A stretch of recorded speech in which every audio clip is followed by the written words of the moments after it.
नमस्कार दोस्तों, स्वागत है आप सभी का exam Guru tips and tricks में। तो गाइस, आपके लिए लेके आ गया हूं रीजनिंग के वेरी वेरी इंपॉर्टेंट 30 क्वेश्चंस, जो कि पूरे के पूरे बहुत ही ज्यादा छटे हुए क्वेश्चन है। गाइस, ये क्वेश्चंस मैंने काफी जगह से पिक किए हैं और बहुत ही हर क्वेश्चन यूनिक है। ठीक है, तो वीडियो के एंड तक जरूर देखिएगा क्योंकि आपको आज बहुत सारा कुछ सीखने को मिल सकता है। ठीक है, लेकिन उसके पहले एक इन्फॉर्मेशन, आज के सेशन शुरू होने से पहले इन्फॉर्मेशन क्या है, देखिए अनअकैडमी पर यूपीएससी सिविल सर्विसेज एग्जामिनेशन की जो प्रिपरेशन कराई जाती है उसमें जो आपका सब्सक्रिप्शन है उसमें चल रहा है एक मेगा ऑफर, जिसमें आपको एक्सटेंडेड 1 ईयर वारंटी बोल सकते हैं, सब्सक्रिप्शन वैलिडिटी मिलेगी टिल प्रीलिम्स 2022। ठीक है, ये जो ऑफर है ये 31 मार्च 2021 तक वैलिड है। अगर आप हमारा कोड लगाते हैं गुरु टिप्स तो आपको इंस्टेंटली 10% का डिस्काउंट मिल जाएगा। और तो जब भी आप परचेस करें या आप अपने फ्रेंड्स को जब भी आप बताएं या अपने रिलेटिव्स को बताएं तो आप हमारा कोड लगाना मत भूलिएगा क्योंकि आपको इंस्टेंटली 10% का और डिस्काउंट मिल जाएगा। आइए शुरू करते हैं। तो पहला क्वेश्चन क्या बोल रहा है?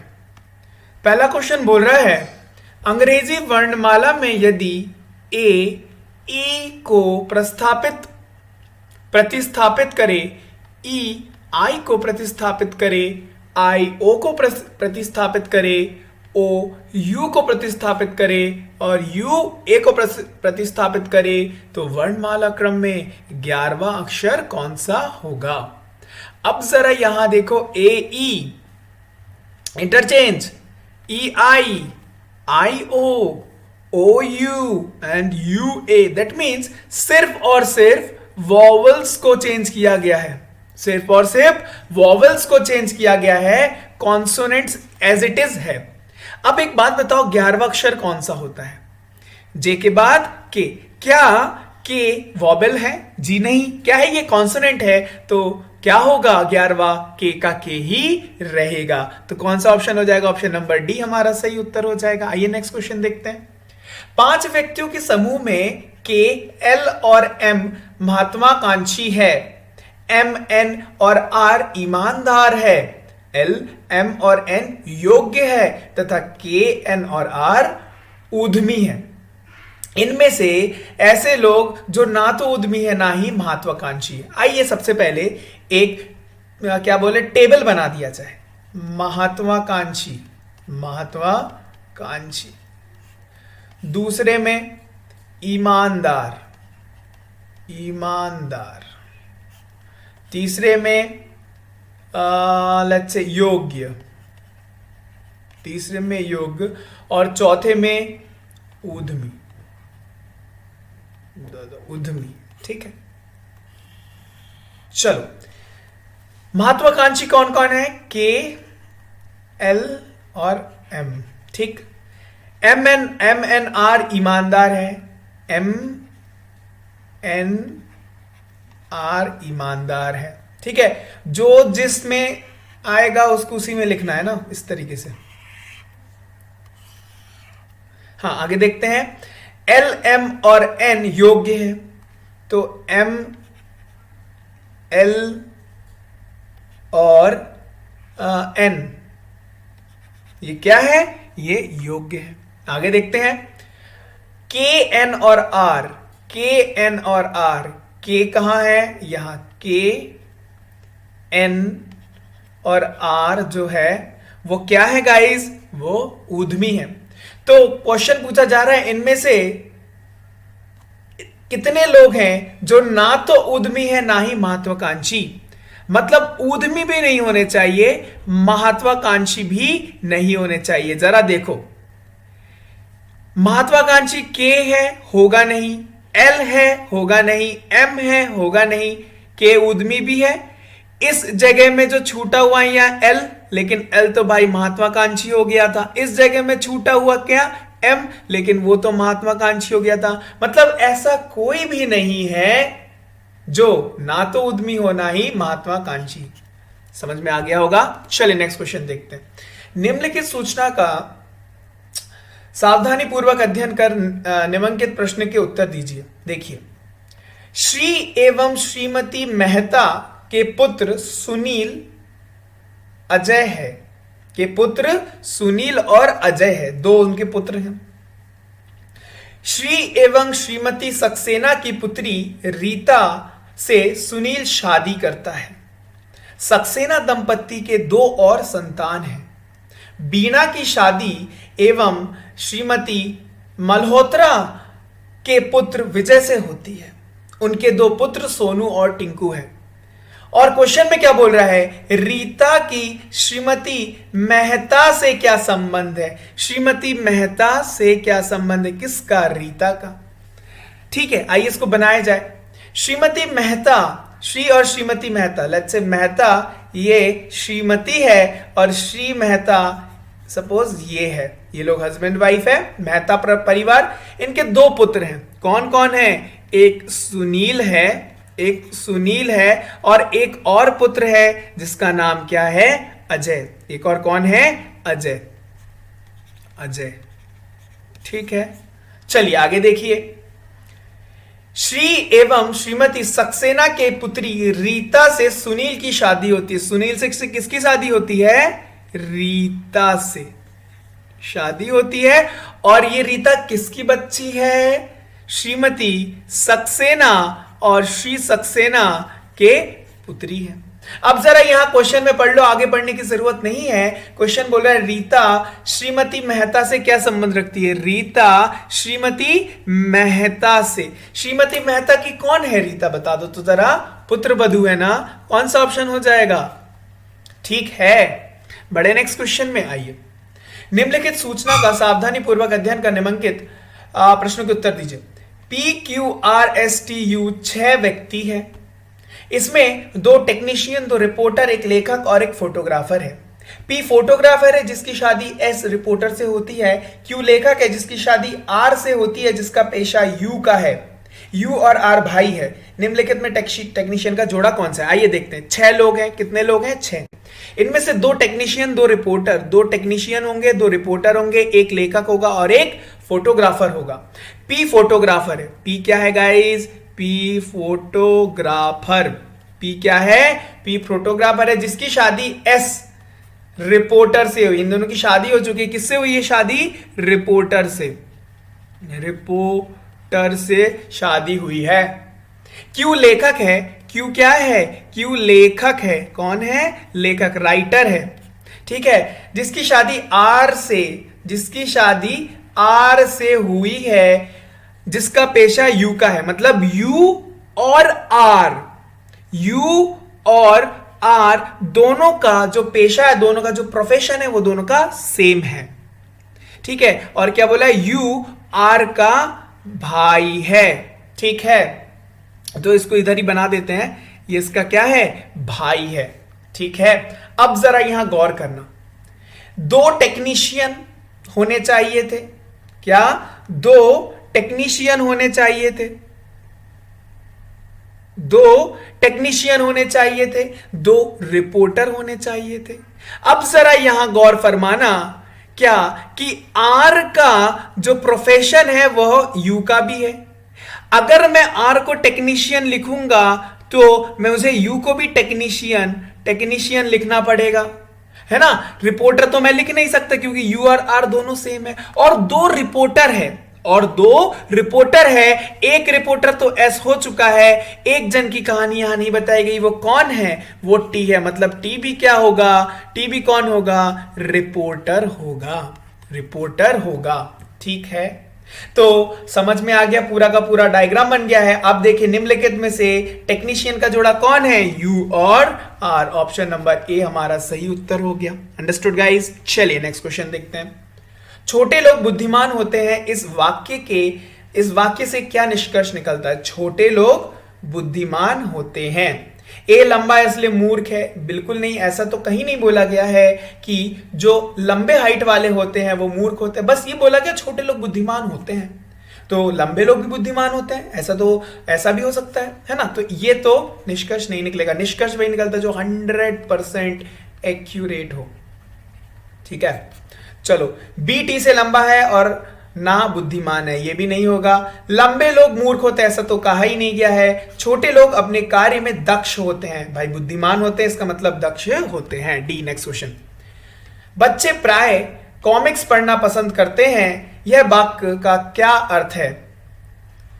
बच्चे हमेशा कॉमिक्स पढ़ना पसंद करते हैं, इस वाक्य का क्या अर्थ है? यह अन्य किताबों से सुंदर है, यह शिक्षाप्रद होती है, यह मनोरंजन का सस्ता साधन है, या इनको पढ़कर बच्चे हंसते हैं। देखो, ये अन्य किताबों से सुंदर है, ये भी हो सकता है, ये शिक्षाप्रद होती है, ये मनोरंजन का सस्ता साधन है, या इनको बच्चे पढ़कर बच्चे हंसते हैं। देखो, सबसे ज्यादा पसंद क्यों करते हैं? ये चारों के चारों में से लगाया जा सकता है ऑप्शन, लेकिन सबसे बेस्ट ऑप्शन कौन सा होगा जल्दी से बता दो। तो ऑप्शन नंबर डी। क्यों? बच्चे भाई इसे पढ़कर हंसते, उसमें डिफरेंट क्या होती हैं? कार्टूनिस्टिक इमेजेस रहती है जिसको बच्चे देखकर खुश होते हैं, इसलिए कॉमिक्स पढ़ना पसंद करते हैं। ठीक, चलो, उनको भाई सस्ता साधन से क्या मतलब? माँ बाप लेके आ रहे हैं ना, पैसे से मतलब वो खरीद के ला रहे हैं ना, है ना, तो वही हो गया। चलो नेक्स्ट क्वेश्चन देखो। यदि ए 1 है, बी 2 है, सी 3 है, डी 4 है और इसी तरह वाई 25 है, जेड 26 है, तो शब्दों के एक निश्चित क्रम में शब्द की एक श्रृंखला बनाई जाती है, जो नीचे दी गई श्रृंखला को छूटी हुई संख्या क्या होगी? देखो, बहुत ही जबरदस्त क्वेश्चन है। इसको जो है सीजीएल के टीयर 2 में पूछा गया था। एसएससी सीजीएल टीयर 2 में यह क्वेश्चन पूछा गया था रीजनिंग का। बहुत ही जबरदस्त क्वेश्चन है। देखो, यहां पर कितने दिन दिख रहे हैं, मतलब नंबर से 1 2 3 4 5 6 7, कितने दिख रहे हैं? 7 श्रृंखला है। 7 का श्रृंखला क्या होता है जल्दी बताओ? 7 का श्रृंखला एक वीक होता है, एक हफ्ता होता है, दैट मीन 7 दिन होते हैं। अंडरस्टूड? मतलब बोले तो 7 श्रृंखला जो होता है वो बोले तो सप्ताह के दिन होते हैं। क्या होते हैं? सप्ताह के दिन होते हैं। जुगाड़ समझ रहे हो? ट्रिक समझ रहे हो? तो देखो, अगर मैं सबसे पहला दिन कौन सा है? संडे। अगर मैं संडे को लेता हूं, SUNDAY, संडे को जरा जोड़ो। S19, U21, 14, 4, 1 और YZ 25, इन सबको जब जोड़ोगे तो आपको मिलेगा 84। संडे के बाद आएगा कौन?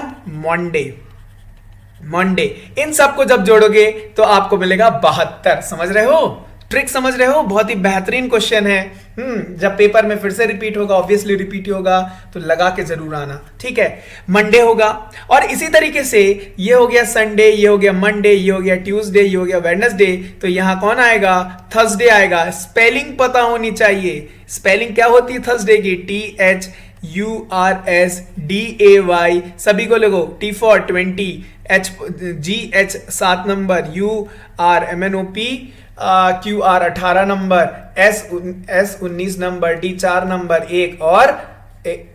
1 और YZ 25 नंबर। सभी को जब जोड़ोगे यू विल गेट गाइज 116। लगा दो ऑप्शन नंबर। ठीक है, समझ गए। चलिए नेक्स्ट क्वेश्चन देखते हैं। सूर्यास्त के पूर्व एक शाम को 2 मित्र सुमित और मोहित एक दूसरे के आमना सामने बात कर रहे हैं। यदि मोहित की परछाई ठीक उसके दाईं तरफ थी तो सुमित का चेहरा किस दिशा में था? सूर्यास्त हो चुका है, मतलब सूर्य अब किस तरफ चला जा चुका है? इस तरफ। अगर वो लोग ऐसे और ऐसे मिल रहे हैं तो ठीक, अंडरस्टूड? आगे देखते हैं। तो शाम हो चुकी है, सूरज आ गया है पश्चिम की तरफ और सुमित और मोहित एक दूसरे के आमने सामने बात कर रहे हैं। यदि मोहित की परछाई ठीक उसकी दाएं तरफ थी, मोहित की परछाई ठीक उसके दाएं तरफ थी, दाएं मतलब राइट साइड थी, मोहित की परछाई दाएं तरफ थी। कब हो सकता है? जब मोहित उत्तर की ओर देख रहा हो, है ना? और मोहित अगर उत्तर की ओर देख रहा है तो सुमित किस तरफ दिख रहा होगा? किस तरफ? दक्षिण की तरफ। किस तरफ देख रहा है सुमित? दक्षिण की तरफ। किस तरफ? दक्षिण की तरफ। तो सुमित किसका चेहरा किस तरफ है? दक्षिण की तरफ। ठीक, आइए नेक्स्ट क्वेश्चन देखते हैं। घड़ी की दो सुई एक दिन में कितनी बार 90 डिग्री पर होती है? कितनी बार? 44 बार, याद होना चाहिए। नेक्स्ट क्वेश्चन देखते हैं।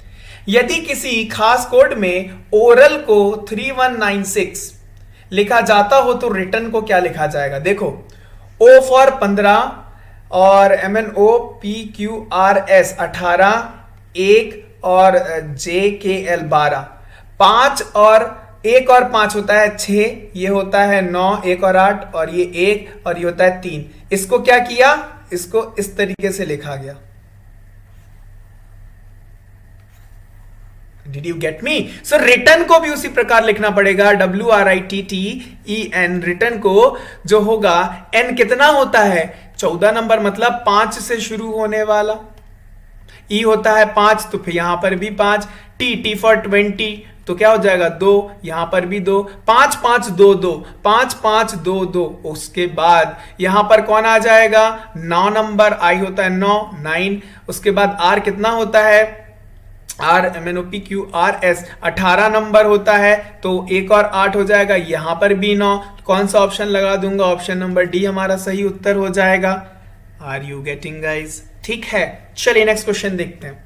एक व्यक्ति ने एक महिला से कहा, एक व्यक्ति ने एक महिला से कहा, किससे कहा? महिला से, तुम्हारी मां, मतलब किसकी मां? महिला की मां, तुम्हारी मां के पति की बहन मेरी चाची है। वह महिला उस व्यक्ति से किस प्रकार संबंधित है? देखो जरा, एक व्यक्ति ने एक महिला से कहा, उस महिला से क्या कहा? तुम्हारी मां, तुम्हारी मां, तुम्हारे मां के पति, तुम्हारे मां के पति की बहन मेरी चाची है।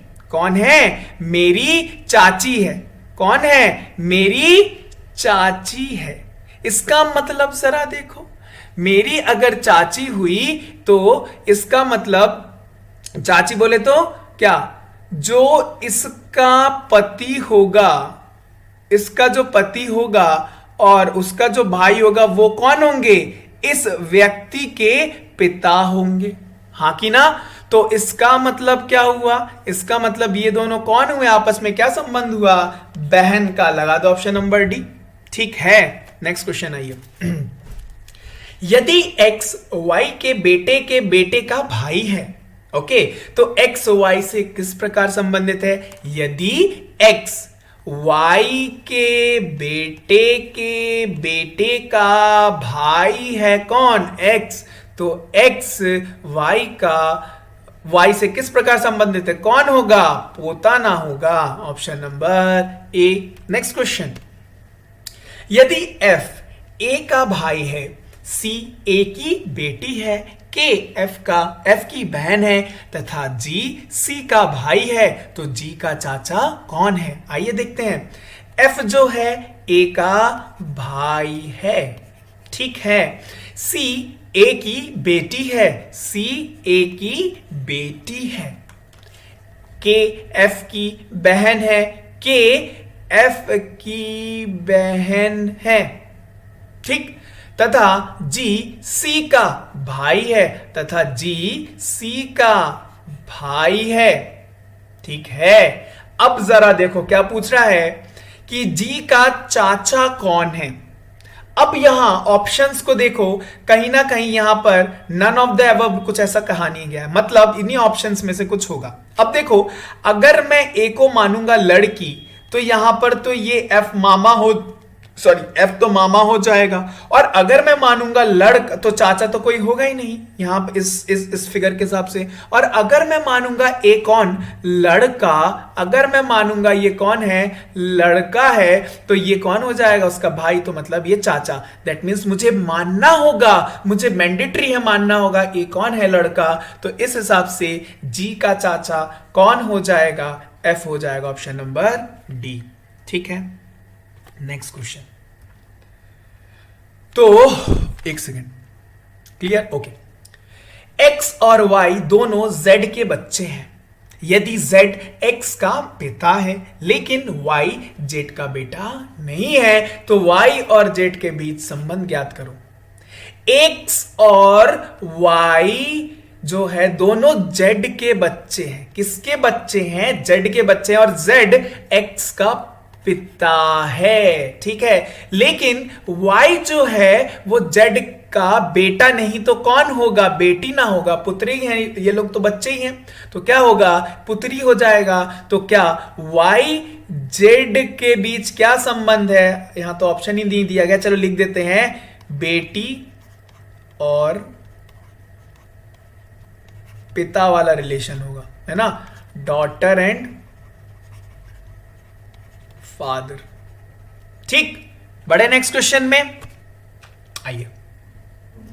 यदि ड्राइवर को 12, पेडेस्ट्रियन जो पैदल चलते हैं 20, एक्सीडेंट को 16, तो कार को क्या? देखो ड्राइवर में कितने अल्फाबेट का यूज हो रहा है? 1 2 3 4 5 6 मल्टीप्लाई बाई 2 12। पेडेस्ट्रियन में 1 2 3 4 5 6 7 8 9 10 मल्टीप्लाई 2 20। 1 2 3 4 5 6 7 8 मल्टीप्लाई 2 16। दैट मीन्स कार में 3 इंटू 2 कितना? 6। लगा दो option number B. Next question आइए। एक व्यक्ति पश्चिम की ओर मुंह करके खड़ा है, ओके। वह घड़ी की दिशा में 45 मुड़ता है और पुनः 80 डिग्री उसी दिशा में मुड़ता है, और फिर घड़ी की विपरीत दिशा में 270 डिग्री मुड़ता है। वह अभी किस दिशा की ओर मुंह करके खड़ा है? लेट्स से वो यहां था, वह व्यक्ति पश्चिम की ओर मुंह करके खड़ा था, इस तरफ पश्चिम की ओर मुंह करके खड़ा था। घड़ी की दिशा में 45 गया, तो अब 45 डिग्री यहां पहुंच गया, 45 डिग्री यहां पहुंच गया, ठीक है। फिर वो पुनः 80 डिग्री उसी दिशा में घूमा, मतलब घड़ी की दिशा में घूमा। 80 मतलब टोटल का टोटल, ये घूम के किधर आ जाएगा? इसी डायरेक्शन में आ जाएगा, 80 डिग्री घूम के। Understanding, getting? चलो उसके बाद फिर वो घड़ी की विपरीत दिशा में 270, यहां तक, यहां से यहां तक गया 80, और यहां से 90, 180, और यहां से 90 और जाएगा, तो इस डायरेक्शन में आ जाएगा। तो कितना हो जाएगा? यहां से लेके यहां तक 270 डिग्री, ठीक है। अब वह व्यक्ति किस दिशा में मुंह करके, किस तरफ बता दो तो ये वाला डायरेक्शन कौन सा होता है? दक्षिण पश्चिम। दक्षिण पश्चिम होता है। अरे हाँ कि ना, जल्दी से बता दो तो दक्षिण पश्चिम, तो ऑप्शन नंबर कौन हो जाएगा? डी हो जाएगा। Next question. एक लड़के से पूछा गया कि उसके थैले में कितने फल हैं, तो उसने उत्तर दिया कि 6 को छोड़कर सभी सेब है, 6 को छोड़कर सभी केले हैं, और 6 को छोड़कर सभी अमरूद है। तो उसके पास कितने फल है? भैया बीरबल के बेटे थे क्या तुम? ओ भैया चलो इतना खतरनाक आंसर कौन देता है यार। चलिए आइए सॉल्व करते हैं। एक लड़के से पूछा गया उसके थैले में कितने फल है, तो उसने उत्तर दिया 6 को छोड़कर सभी सेब है, 6 को छोड़कर सभी केले हैं, और 6 को छोड़कर सभी अमरूद है। उसके पास कितने फल है? देखो अगर मैं 9 फल ले लेता हूं, समझना कितने हो गए? 1 2 3 4 5 6 7 8 9, ठीक है। 6 को छोड़कर, 6 को छोड़कर मतलब इनको छोड़ दिया, सिर्फ 3 पकड़ा, ये 3 क्या हो गए? सेव हो गए। 6 को छोड़कर सभी सेव है, हो गए सभी सेव, ठीक है ना, 6 को छोड़कर। उसके बाद फिर से मैंने इस 6 को छोड़कर इस 6 को छोड़कर सभी को, इस 6 को छोड़कर सभी केले हैं, इन 6 को छोड़कर सभी क्या है, मतलब ये जो 3 है, ये जो 3 का सेट है, ये किसका सेट है? केले का। और इन 3 को छोड़कर और 6 को छोड़कर सभी अमरूद है, मतलब ये वाला जो सेट है वो क्या आ गया? अमरूद का आ गया। इसका मतलब कितने फल हो गए? 3 + 3 + 3, मतलब टोटल 9 फल हो गए। Option number D. Next question. Ram ने अपने घर से चलना प्रारंभ किया और सीधे 2 किलोमीटर चला। वह अपनी दाईं ओर मुड़ा और 1 किलोमीटर चला, पुनः अपनी दाईं ओर मुड़ा और 1 किलोमीटर चला। यदि अंत में वह अपने घर से उत्तर पश्चिम दिशा में है, तो वह आरंभ में किस दिशा की ओर है? लेट्स से भैया वो यहां खड़ा है और सीधे वो 2 किलोमीटर चलता है, मैंने मान लिया इस डायरेक्शन में, ठीक है, किसी भी डायरेक्शन में मान सकते थे। वह अपनी दाईं ओर मुड़ता है, दाईं ओर राइट साइड मुड़ेगा और 1 किलोमीटर चला, 1 किलोमीटर चला। वह पुनः अपनी दाईं ओर मुड़ा, फिर से वो 1 किलोमीटर चला, 1 किलोमीटर फिर से वह चला। पूछ रहा है, बोल रहा है क्या, यदि अंत में वह अपने घर से, स्टार्टिंग में यहां था, अंत में वो यहां, यदि अंत में वह अपने घर से उत्तरी पश्चिमी, अरे वाह ये तो सेट हो गया, ये हो गया उत्तर, ये हो गया क्या पश्चिम, तो ये वाला सेक्शन उत्तरी पश्चिम, बिल्कुल सही, उत्तरी पश्चिम हो गया। तो वह आरंभ में किस दिशा की ओर था, आरंभ में किस दिशा की तरफ गया था, बता दो तो, किस तरफ, पश्चिम की तरफ। ऑप्शन नंबर ए हमारा सही उत्तर हो गया, मतलब ये तो हमारा सेट हो गया, क्या बात है। चलिए नेक्स्ट क्वेश्चन देखते हैं। ए तथा बी के पास कुछ रुपए हैं। अगर ए 2 रुपए बी को देता है तो बी के पास ए का 3 गुना हो जाता है, तथा अगर ए बी से 5 रुपए लेता है तो ए के पास बी का 3 गुना हो जाता है। उनकी राशि के बीच क्या अंतर है। थोड़ा थोड़ा मैथ्स का क्वेश्चन, थोड़ा थोड़ा रीजनिंग का क्वेश्चन, आइए इसको बनाते हैं। ए और बी है, ए और बी 2 पर्सन है जिनके पास कुछ कुछ रुपए हैं। अगर ए 2 रुपए देता है, बी, अगर ए 2 रुपए बी को देता है, लेट्स से ए के पास x रुपए थे, वाई के पास b रुपए थे, तो अगर ए 2 रुपए बी को देगा तो इसके पास से 2 घट जाएगा और इसके पास 2 बढ़ जाएगा। हाँ की ना, बढ़ जाएगा कि नहीं बढ़ जाएगा। तो बी के पास ए का 3 गुना हो जाएगा, इसके पास जो अमाउंट हो जाएगा ए का 3 गुना। दैट मीन्स मैं ले सकता हूं इसका अगर मैं थ्राइस कर दूं तो ये दोनों बराबर हो जाएंगे। अरे हाँ की ना, तो यहां जरा देखो क्या हो गया, 3x minus 6 is equal to y plus 2, इसका मतलब 3x minus y is equal to, इधर आ गया क्या 8। इक्वेशन नंबर 1, इक्वेशन नंबर 1 मेरी फॉर्म हो गई, ठीक है, हाँ की ना। नेक्स्ट देखते हैं, फिर से ए और बी, मैंने माना इसके पास x है, इसके पास y है, ठीक है। क्या कह रहा है, तथा यहां से अगर a b से 6 रुपए लेता है, तो अगर ये 6 रुपए लेता है तो क्या होगा, इससे 6 रुपए घट जाएगा और इसमें 6 रुपए जुड़ जाएगा। तो ए बी से अगर 6 रुपए लेता है तो ए के पास बी से 3 गुना हो जाएगा। ए के पास बी का 3 गुना हो जाएगा, मतलब अगर मैं इसमें मल्टीप्लाई 3 कर दूं तो अब दोनों बराबर हो जाएंगे, हाँ की ना। That means we can write x plus 6 is equal to 3y minus 18, इसका मतलब x minus 3y is equal to कितना, माइनस 24। ये आ गई हमारे पास इक्वेशन नंबर 2। पूछा है उन राशियों के बीच में अंतर, that means x minus y की वैल्यू पूछ रहे हैं, है ना, या और y माइनस x की वैल्यू पूछ रहे हैं, है ना। तो जरा देखो इन दोनों इक्वेशन को करते हैं सॉल्व, x और y की वैल्यू पता करते हैं, डिफरेंस बता देंगे। तो पहला इक्वेशन ये है, दूसरा इक्वेशन हमारे पास x minus 3y is equal to minus 24। Let us multiply this with 3, तो यहां क्या हो जाएगा 3x और इसको मल्टीप्लाई बाय 1 से ही रखते हैं। 3x minus y is equal to 8 और 3x minus 9y is equal to 24 into 3। 24 into 3 कितना होता है 72, तो यहां क्या आ गया माइनस 72। तो ये हो गया कैंसिल, ये हो गया प्लस और ये हो गया minus. That means we can write क्या, अगर 9 ये तो क्या हो गया, सब सही चल रहा है ना।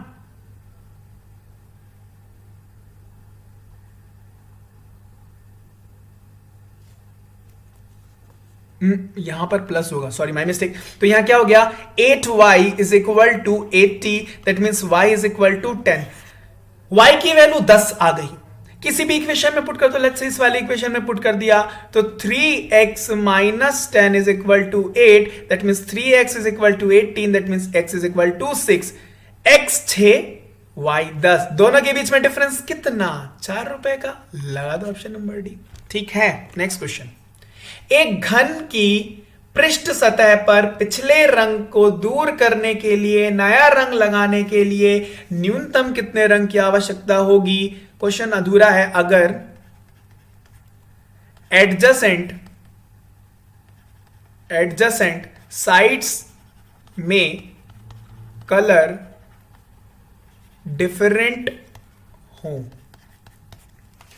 समझ गए। एक घन है, पहले उसका कोई कलर था, ठीक।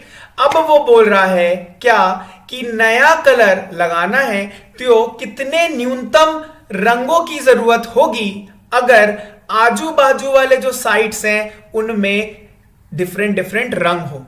समझना, कितने साइड्स होते हैं, कितने साइड्स होते हैं, 6 फेसेस। कितने फेसेस होते हैं? 6 फेसेस होते हैं क्यूब में, घन में।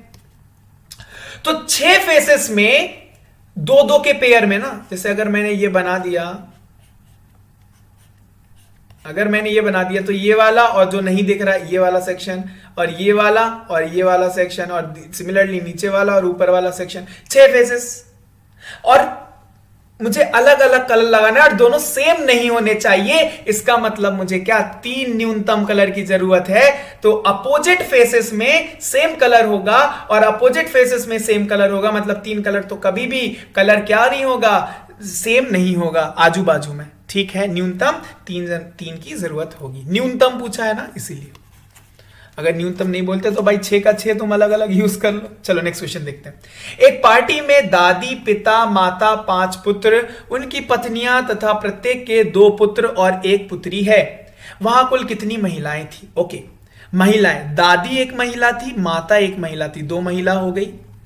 5 पुत्र थे, महिला नहीं है। उनकी पत्नियां मतलब 5 और कौन हो गई? महिलाएं हो गई। और उनका 2 पुत्र और 1 पुत्री थी, मतलब एक एक पुत्री, 5 लोग, मतलब 5 और लड़कियां। तो टोटल कितनी महिला हो गई? 2 + 5 + 5, दैट मीन्स 12 महिला हो गई। ऑप्शन नंबर सी हमारा सही उत्तर हो गया। ठीक है, बड़े नेक्स्ट क्वेश्चन में। अंडरस्टूड? ओके, तो अर्पणा एक केक को 2 आधे भागों में काटती है तथा उसमें से आधे भाग को समान आकार के छोटे टुकड़ों में काटती है। प्रत्येक छोटे टुकड़ों का आकार का वजन 20 ग्राम है। यदि उसके पास केक के कुल मिलाकर 7 टुकड़े हैं, कितने? 7 टुकड़े हैं, तो मूल केक का वजन कितना होगा? समझिएगा, ये एक केक है जिसको 2 भागों में काटा गया, बराबर भागों में। फिर उसने क्या किया, आधे भाग के उसने क्या किए, प्रत्येक छोटे छोटे टुकड़े करके, छोटे छोटे टुकड़े की, जिसमें टोटल 7 टुकड़े। तो पहला बड़ा वाला टुकड़ा तो ये, तो भाई इस टुकड़े का कितना सेक्शन होंगे? 6। 1 2 3 4 5 6, 1 2 3 4 5 6, और ये एक बड़ा वाला, टोटल हो गए कुल मिलाकर 7 टुकड़े। और एक टुकड़े का वजन कितना है? 20 है। तो इतने सेक्शन क्या होगा? 20 × 6 मतलब 120 होगा। अगर ये 120 हुआ तो ये भी 120 होगा। टोटल केक का वजन कितना होगा? 120 + 120, दैट मीन्स 240 ग्राम होगा। ऑप्शन नंबर हमारा सी सही उत्तर हो जाएगा। अरे हां कि ना? तो कौन सा जाएगा? Option number C. Next question देखते हैं। ठीक है, आइए। सुबह के समय अरुण सड़क पर खड़ा है और पाता है कि उसकी छाया उसके पीछे है। उसकी दाहिनी ओर कौन सी दिशा होगी? सुबह की तरफ, मतलब सूरज अभी हमारे राइट तरफ होगा। सुबह के टाइम अरुण सड़क पर खड़ा है और उसको पाता है उसकी छाया पीछे। छाया पीछे कब बनेगी? जब वो सूरज की दिशा में देख रहा होगा, तभी उसकी छाया पीछे ना बनेगी। हाँ कि ना? तो इसका मतलब उसके दाहिने तरफ, मतलब राइट हैंड पे कौन सा दिशा होगा? कौन सा? मेरे तरफ कौन सा दिशा आ रहा है? कौन सा दिशा? दक्षिण दिशा ना? तो कौन सा ऑप्शन हो जाएगा? ऑप्शन नंबर ए, दक्षिण दिशा। Next question. उस युग्म का चयन करें जो अन्य युग्म से अलग है। देखिए, वायु और ऑक्सीजन, फूल और पंखुड़ी, कपड़ा और धागा, टाई और शर्ट।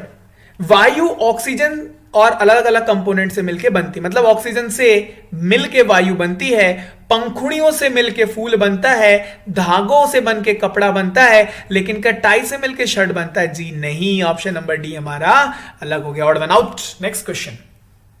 ओके, निम्न सूचना को पढ़िए और इनके नीचे दिए गए प्रश्नों के उत्तर दीजिए। 5 मित्र हैं, M, N, O, P और Q किसी बेंच पर इस प्रकार बैठे हैं। किस प्रकार?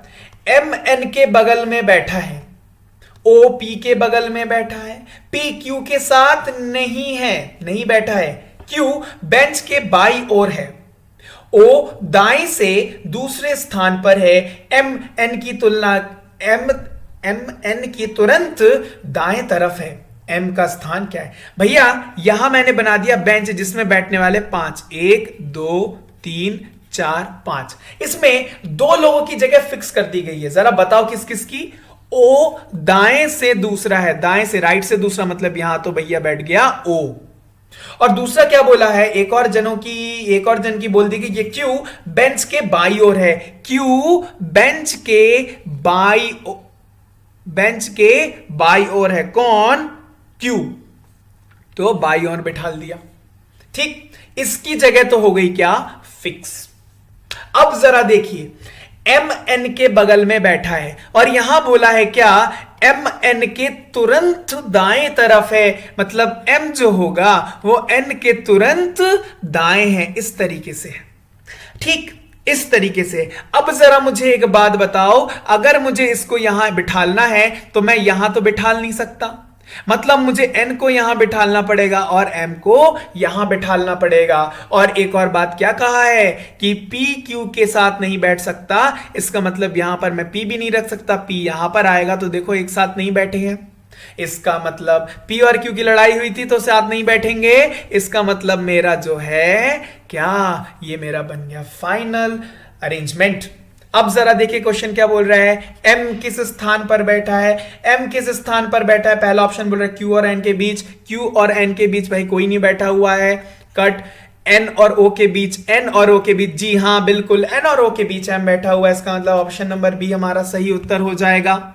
ठीक है, बड़े नेक्स्ट क्वेश्चन में। तो जरा आइए, एक आदमी के पास 1 रुपए के नोट, 5 रुपए के नोट तथा 10 रुपए के नोटों का कुल मूल्य 480 रुपए है। यदि नोटों की संख्या बराबर हो तो नोटों की कुल संख्या क्या है? देखो, 1 रुपए का नोट है, 5 रुपए का नोट है और 10 रुपए का नोट है और सभी की नोटों की संख्या बराबर है, मतलब 1:1 है। अगर मैं रेशियो में, मैंने इसको ले लिया 1x 1x 1x, अगर मैं रेशियो में जरा देखूं तो इसकी वैल्यू क्या हो जाएगी? x, इसकी वैल्यू क्या हो जाएगी? 5x और इसकी वैल्यू 10x, और इसका कुल मूल्य क्या हो जाएगा? 480। मैं x की वैल्यू निकाल सकता हूं कि नहीं निकाल सकता हूं?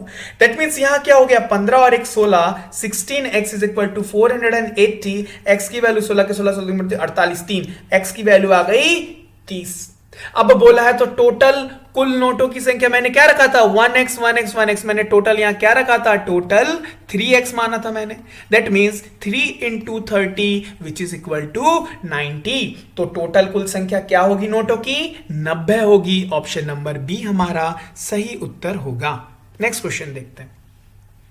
एक डाइस पासा के कुछ अव्यवस्थाएं है ना नीचे दिए गए हैं, कौन सी संख्या 4 के सामने होगी? अगर मैं इसको फिगर 1, फिगर 2, फिगर 3 और फिगर 4 दे देता हूं एक डाइस का, तो देखो फिगर 1 नंबर और फिगर 1 नंबर और फिगर जो है 2 नंबर को देखो। अगर दो साइड सेम है तो जो सेम नहीं होंगे वो एक दूसरे के क्या होते हैं? अपोजिट होते हैं। मैंने इसके पहले भी आपको पढ़ाया ये चीज। दैट मींस a और 4 एक दूसरे के अपोजिट होंगे, तो 4 के सामने कौन होगा? 1 होगा। ऑप्शन नंबर, ठीक है। बड़े नेक्स्ट क्वेश्चन में आइए। A clock showing time 9:30, a clock showing time 9:30 will show what time when seen through a mirror। एक क्लॉक है, एक घड़ी है जिसका टाइम 9:30 हो रहा है। जब इसको शीशे में, दर्पण में देखा जाता है तो टाइम कितना होगा? मैंने आपको क्या सिखाया है? जब भी मिरर टाइम पूछे आपको तो जो भी टाइम गिवन हो उसको 11:60 से माइनस कर देना। तो क्या हो जाएगा? 30 2:30 बजेगा मिरर इमेज में। ठीक है, नेक्स्ट क्वेश्चन। निम्न प्रश्न नीचे दिए गए चित्र का पर आधारित है। ठीक है, निम्न प्रश्न नीचे दिए गए चित्र पर आधारित है। उपयुक्त चित्र में कितने वर्ग है? देखो इसमें कितने वर्ग है। ये आ गया भैया 1, ये सिमिलरली 2 3 4 और ये पूरा 5। सेम तरीके से यहां इस वाले में 6 7 8 9 और पूरा एक 10, मतलब हो गए 5 फिर से।